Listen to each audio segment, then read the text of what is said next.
Hey, Magic fans, welcome back. This is the Captain speaking here on Capnclydes MTG. Today, I think it's a good time we take a minute, relax from box openings, take a breather before the next set comes out, which is Jesus in less than a month, and look at how the previous sets have been performing. And let's see if this hype train will eventually calm down. So don't forget, comment, like, subscribe, hit that notification bell. Links in the description, eBay, TCG Player. Become a member on YouTube, little as $1, about $3.50. It'll help support the channel, a lot of good jazz. So let's have a conversation. So let's talk about the very first thing, Aether Drift. The last set that came out before Tarkir, which will be up next. And as we know, these were coming out pretty high. It looks like it has finally stabilized. We've got our collector boosters back down to $199 where we thought they would be. About $102 for a play box. After tax, this is $110. This is $220 probably shipped. All the gold and special cards have come down to a reasonable price level, if you can call 100 to 150 reasonable. But it seems like it's starting to get under control. So if we continue to look at the other cards as well, moving into just the rare section, if you will, you can see here most of the box toppers are holding some serious value, anywhere from $9 to $10. We have here Monument of Endurance still sporting a good $10 price range. And what's interesting about this, guys, is a lot of people aren't, we'll say, keen on the box toppers, and I understand why. But with the rare box toppers, or a good chunk of them, holding a $9 to $10 value, that's paying for a good chunk, 3 or 4 packs out of your box. If these boxes get too much lower, people are going to start cracking them for the box topper. And I'm not saying that's going to be bad, but I don't think these boxes should get much cheaper, but they are in print still, so I guess anything is possible. And once we get out of the $9 to $10 range, we still have some of the gold cards that are box toppers coming in from 4 to 5. We have all the Verge lands coming in anywhere from 4 to 7. Lots of good rare hits. Now, there's great mythic hits as well, but you know as well as I do, you don't get a mythic in every pack, but you do get a rare, and sometimes two. And hitting a Verge is good enough to pay for the whole pack. So we haven't really got a set like this in a while where the rares were good enough to just justify pack opening.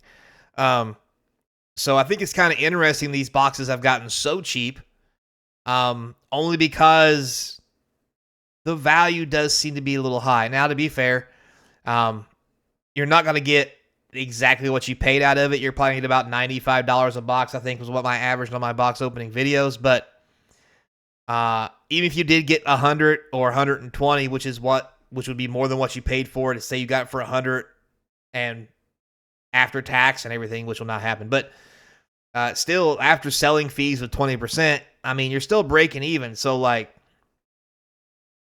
it does still seem like a good value. It's just people seem to be disenchanted with, well, this whole weird Mad Max on the Wiggles side. So I guess it is what it is.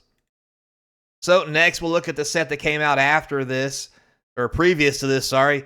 Innistrad Remastered. This was a very hyped set. As you can see here, prices are coming down to a reasonable level. And when I say reasonable, I mean $270. This was up into $3 to $320s for a while. Almost $400, I think, at one point. Card prices are down a little bit. I remember when old Edgar boy here was around $50. We're in the $20 range. Poster cards aren't very expensive. Now, with that being said, this is reasonable, but let's remember, all it took was about a year for the Lord of the Rings Special Holiday Edition to really start spiking. And I think we're going to have the same thing here, because these poster cards are really sweet. And there is a serialized card. This is very Lord of the Rings-like, and a lot of these cards, even though they're not Lord of the Rings cards, are all very playable. I mean, you get look at this page alone: Snapcaster, Necroduality, Liliana the Veil, Avacyn, Sorin, Emrakul, Meathook Massacre, Craterhoof, Edgar Markov. Like, there's so much value here that I don't see how it doesn't just go up in price. Now, for a while, I'm not going to lie, these are going to get a little bit cheaper probably, maybe stop here, maybe get a little cheaper. But once they start flushing out the market and these cards start getting hard to get and collector boosters start disappearing, right now you see 96 are listed. A lot of people really bought into those thinking they could do a quick flip, much like Aether Drift, which is one of the reasons we're having these spikes. It's also going to be one of the reasons why a lot of people lose their butt. So don't buy into the hype and give it a few minutes. But I like the way this set is, and much like Aether Drift, I think it's going to do well. Well, it's going to do way better than Aether Drift, but now before this too, we also have Duskmourn. What's interesting about this, Duskmourn is still sporting a better price tag than Aether Drift, just going to show that this theme connected a lot better with the Magic community and they liked it more. We got 235 collectors, 112 for play boosters. I mean, that's $10 more than Aether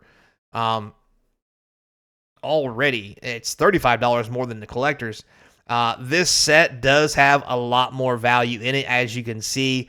The whole Overlord series of cards is amazing. People didn't like these showcase cards to begin with, but there are fractured foils. The showcase cards are starting to pick up steam. This is a good set, and I see nothing but good things from Duskmourn. I think it's really going to be one of the premier sets of 2024, even though it did come right at the end. Beginning 2025. Call it what you will.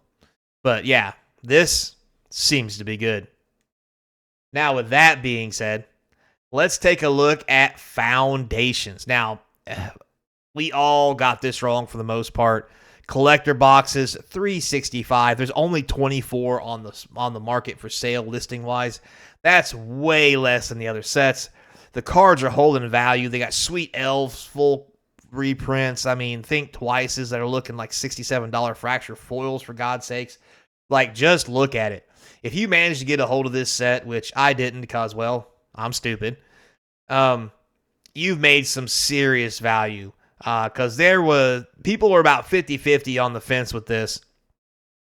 And this was probably the biggest miss of most people as far as buying some sealed boxes and flipping them. And this is really what started that craze, which has got people buying into the new sets coming out at a higher price than they should, raising the price and then the price plummeting, which I know Final Fantasy is great, but I think Final Fantasy is severely suffering from this FOMO that is not going to hold up in the long run. It may not come back down to the cheapest price at release, but it will definitely come down because nobody's really going to pay $600, $700 for a collector box of that when it's brand new.